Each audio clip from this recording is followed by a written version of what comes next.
Bonjour à toutes et à tous et bienvenue sur Agile Toolkit. Aujourd'hui, dans cette série de questions sur l'agilité, je vais répondre à des questions sur le rôle de Product Owner. Donc le ou la product owner, c'est la personne qui va définir comment doit être le produit. En fait, c'est la réponse au quoi. Qu'est-ce qu'on va fabriquer. Donc il va notamment rédiger les user stories, les expliquer à l'équipe de développement, définir les priorités, définir en amont la roadmap produit éventuellement, etc. Là, on va répondre à des questions et c'est l'IA qui va me poser des questions aléatoires comme la dernière fois. Donc on a déjà fait 2 vidéos, une sur des questions d'agilité en général et une sur des questions de Scrum Master. Donc les questions de Scrum Master, elles étaient assez difficiles. Normalement, les vidéos sont déjà publiées, donc vous pouvez aller les voir. Et maintenant, je dis à ChatGPT, on continue, mais pose-moi uniquement des questions sur le rôle de Product Owner. Bien évidemment, je n'ai pas répété, c'est entièrement improvisé, donc je ne sais pas quelles sont les questions qui vont m'être posées par l'IA.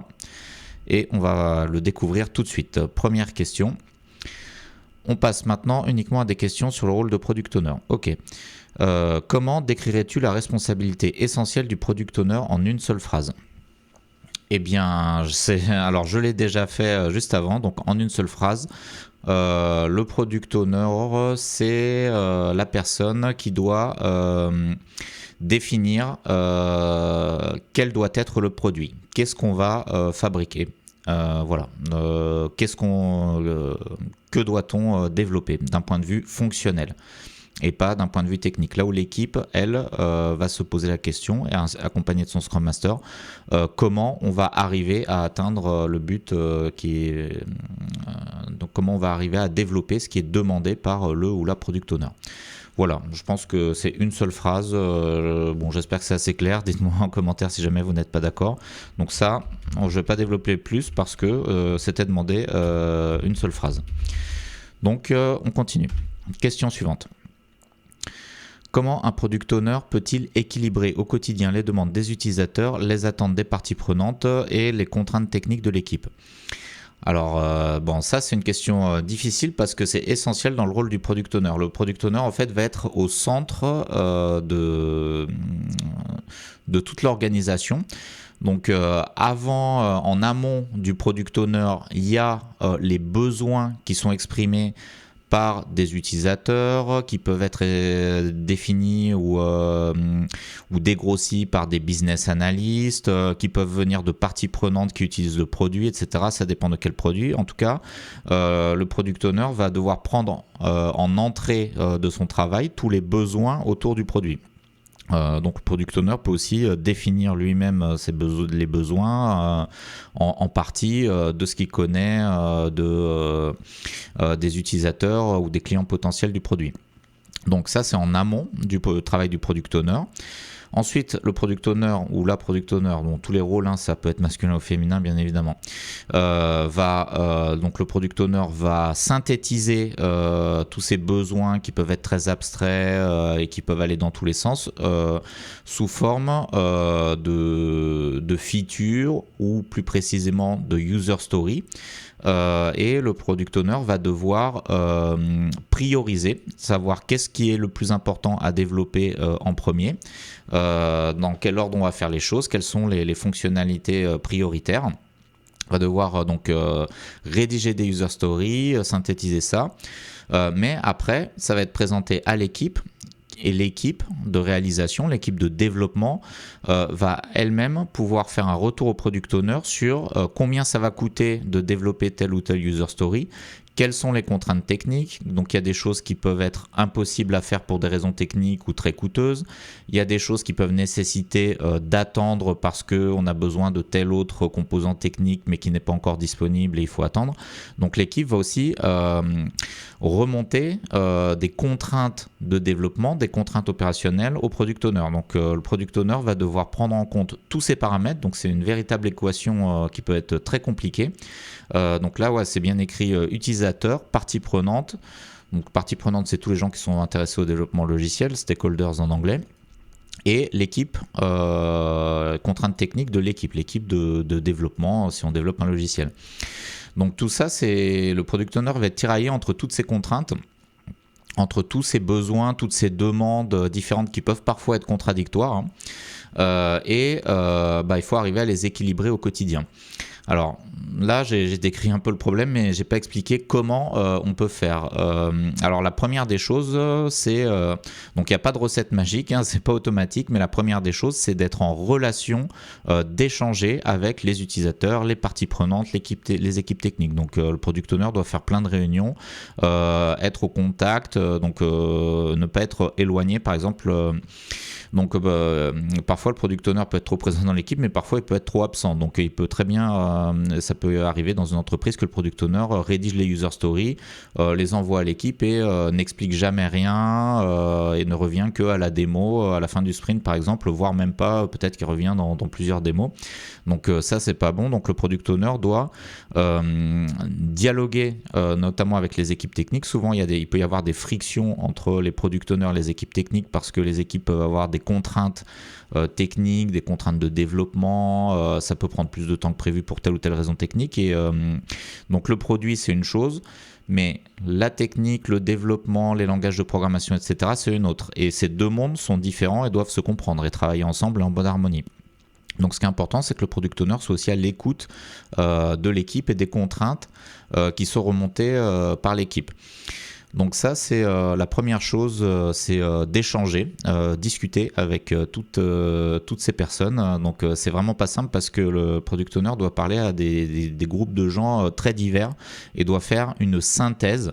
Et comment on appelle cette synthèse ? In fine, on l'appellera le produit. Hein. Le produit, c'est la synthèse de tous ces échanges, de tous ces besoins et bien sûr du travail de l'équipe qui va réaliser le produit. Mais c'est le product owner qui décide quelles fonctionnalités doivent être faites et dans quel ordre. Donc échanger et ne jamais perdre de vue les priorités fonctionnelles. Donc bien savoir qu'est-ce qui est important d'avoir dans le produit, dans quel ordre, tout en tenant compte de toutes les contraintes, de toutes les envies des clients, etc., des utilisateurs, mais il faut bien garder en compte la notion de priorité. Et priorité, c'est pas dire tout est prioritaire, non, c'est de faire un choix. Donc il peut être difficile, mais qu'est-ce qui est le plus important dans le produit à développer, quelles sont les fonctionnalités les plus importantes du produit. Donc voilà, après pour équilibrer tout ça au quotidien, c'est vraiment très difficile. Donc le rôle de product owner, c'est pas facile du tout.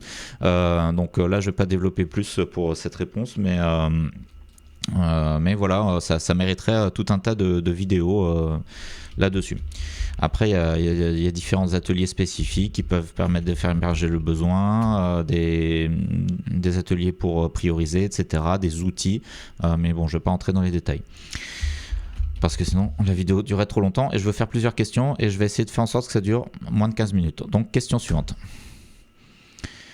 Et en plus il faudrait que je prépare pour aller plus loin, il faudrait que je prépare des slides, et donc là c'est entièrement improvisé. Comment un product owner peut-il s'assurer que son product backlog reste clair, priorisé et réellement orienté valeur au fil du temps ? Bon là ça rejoint un peu la question d'avant. Donc, comment peut-il s'assurer que son backlog reste clair ? C'est vrai que ce qu'on écrit dans le backlog, ce que le product owner va écrire dans le backlog, c'est pas forcément clair pour les équipes. Donc, la moindre des choses, le minimum, c'est de présenter les user stories avant qu'elles soient intégrées dans un sprint. Le product owner doit présenter à l'équipe au cours de réunions qui s'appellent backlog refinement, affinage de backlog. Donc là, juste les présenter, les lire, répondre aux questions de l'équipe, demander à l'équipe si tout est clair, etc. Et ces séances de backlog refinement, ça peut être une formalité, mais ça peut être aussi très compliqué. Ça peut susciter des tas de débats. Ça peut, dans certains contextes, pour certains produits qui sont très compliqués, qui sont innovants, etc., où il y a tout un tas de questions, ça peut durer très très longtemps. Il peut falloir beaucoup de backlog refinement pour arriver à affiner un backlog. Et c'est pas forcément la faute ni du product owner ni de l'équipe, parce que parfois il y a des sujets compliqués où il y a des choix à faire mais qui sont difficiles parce qu'il y a plein de contraintes. Donc ça nécessite de discuter, d'échanger beaucoup. Donc la première des choses pour s'assurer que le backlog est clair, c'est d'échanger avec l'équipe, de présenter, d'essayer de répondre à toutes les questions. Prioriser. La priorisation, je dirais c'est le plus difficile.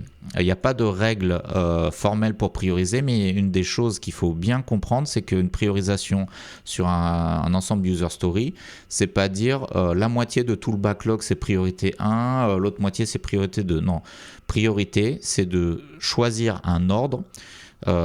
C'est 1, 2, 3, 4, 5. On ne peut pas avoir tout qui est prioritaire, parce que sinon, si tout est prioritaire, ça veut dire qu'il n'y a pas de notion de priorité. Donc par exemple, moi, parfois ça m'est déjà arrivé dans des missions où il y a un product owner qui me dit, donc il met des priorités par exemple 1, 2, 3 sur un backlog très gros, et tout ce qui est priorité 1, il y a déjà assez de travail pour des mois et des mois de l'équipe. Et voilà, il me dit, tout ça c'est priorité 1, c'est vachement important, etc. Alors dans ce cas, moi je lui dis, ok, donc si tout est au même niveau de priorité, moi Bertrand, je choisis, oui parce que je m'appelle Bertrand Boisvert et pas Mickaël. Mickaël c'est un jeu de mots avec l'IA, bon je l'ai déjà expliqué dans d'autres vidéos, donc moi Bertrand, je choisis. Dans quel ordre on va développer les choses, et je décide arbitrairement, donc en tant que Scrum Master j'ai aucune idée de ce qui est le plus important du produit ou pas, donc je décide au hasard, je dis on va faire ça en premier, si tu me mets tout à 1, je dis ok on va faire 1, 2, 3, 4, 5, 6, et là souvent je vois le product owner, enfin ça m'est déjà arrivé de dire non ça va pas, faut pas faire ça en premier, il faut faire ça en premier, et donc là c'est un petit jeu, un petit truc et astuce pour faire prioriser le backlog réellement au product owner, parce qu'il voit qu'il y a quelqu'un d'autre qui connaît rien, qui décide d'un ordre complètement aléatoire, et bien là ça le titille le product owner et il se dit non en fait c'est pas ça, c'est ça en premier, donc ça permet de faire émerger la priorité. Bon, ça c'est un petit truc et astuce, mais bon qui fait pas tout, parce que la priorisation c'est fondamentalement difficile, c'est faire des choix c'est renoncer à avoir des choses, parfois il y a des choses qu'on peut juste pas faire. Donc comment on peut s'en assurer? Pour s'assurer que le backlog est priorisé, faut s'assurer que tout n'est pas à priorité 1, ou qu'il n'y a pas la moitié qui est à priorité 1. Il faut s'assurer qu'il y ait bien un ordre bien défini entre les niveaux de priorité 1, 2, 3, 4, 5, 6, 7, et on fait les choses dans l'ordre de priorité défini par le product owner. Et réellement orienté valeur, ça aussi, la priorisation c'est très lié à la valeur. On va vouloir prioriser ce qui va apporter le plus de valeur. Alors valeur c'est un terme un peu abstrait, mais le plus de valeur aux utilisateurs, aux clients du produit. Et donc orienté valeur, c'est un peu la même chose que la priorisation, hein. La priorisation elle doit suivre la valeur, mais qu'est-ce qui apporte de la valeur dans le produit? Quels sont les user stories ou les features qui ont plus de valeur? Ça dépend de chaque produit, et c'est véritablement le rôle du product owner de faire ça, donc d'animer les parties prenantes, les clients, les utilisateurs potentiels. Le product owner peut être accompagné de business analyst, de tout un tas de gens pour l'aider là-dedans, mais c'est vraiment un travail qui est pas facile. Donc comment lui, le product owner, peut s'assurer que son backlog est clair? En faisant des présentations à l'équipe de développement pour vérifier que c'est bien rédigé. Comment il peut s'assurer que c'est priorisé? Il faut s'assurer qu'il est clair sur un ordre de priorité. Et priorité, c'est 1, 2, 3, 4. Dire que tout est prioritaire, ça fait 3 fois que je le dis. Ce n'est pas une notion de priorité. Quand tout est prioritaire, rien n'est prioritaire en réalité. Allez, question suivante. Ça sera certainement la dernière question, sauf si c'est très rapide. Comment un product owner gère-t-il les situations où plusieurs parties prenantes exigent des priorités contradictoires? Dis donc les questions sont difficiles. S'il y a des priorités contradictoires, la première des choses c'est déjà d'informer les différentes parties prenantes qu'il y a différentes priorités contradictoires. Donc la transparence, c'est une des valeurs clés de l'agilité. Faut pas cacher les choses, faut pas dire oui à tout le monde et puis finalement faire un choix sans le dire. Donc ça c'est la première des choses. Et ensuite, c'est le rôle du product owner de trancher, in fine, ce qui doit être dans le produit. Donc, si les priorités sont contradictoires, à un moment, il faudra faire un choix. C'est pas toujours possible de ménager tout le monde, de satisfaire tout le monde. Donc, le product owner doit faire son choix. Bien sûr, ce qui peut aider à faire le choix, c'est discuter davantage avec les parties prenantes, informer les parties prenantes qu'il y a des priorités contradictoires.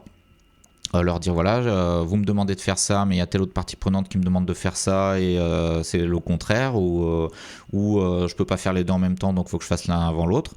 Et éventuellement réunir toutes les parties prenantes pour discuter tous ensemble. Alors bien sûr, et donc ce travail-là d'échange de discussion peut aider à faire émerger une solution ou un choix, mais qui est probablement, dans certains cas, ne satisfera pas tout le monde. Donc in fine, le product owner décide, voilà, en son âme et conscience, ce qui est le meilleur pour le produit.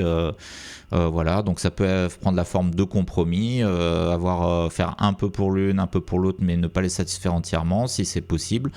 Mais s'il y a trop de contradictions, etc., faut faire un choix. Et ça, c'est vraiment très difficile. Il n'y a pas de recette miracle pour faire un choix. C'est pour ça aussi que je pense que l'IA ne pourrait pas être product owner elle-même. C'est vraiment la chose la plus difficile. Et parfois, quand on fait des choix, on se trompe et il faut aussi les assumer. Et voilà. Mais on ne peut pas ne pas en faire, parce que la pire des choses, ça serait de maintenir tout le monde dans le flou, de dire oui à tout le monde et de rien faire. Et ça, c'est finalement, avec ça, tout le monde est insatisfait et ça n'avance pas, et le produit risque de ne pas donner satisfaction, ou de ne jamais arriver à être assez abouti pour être livré aux utilisateurs. Et voilà. Donc c'est tout pour les questions Product Owner. Et si vous avez d'autres questions, vous, sur le rôle de Product Owner, n'hésitez pas à les poser en commentaire. Je vous répondrai par écrit, peut-être en faisant une vidéo s'il y a beaucoup de questions ou s'il y a des questions particulièrement intéressantes. En tout cas, je vous remercie pour votre attention et je vous dis à très bientôt pour de prochaines vidéos.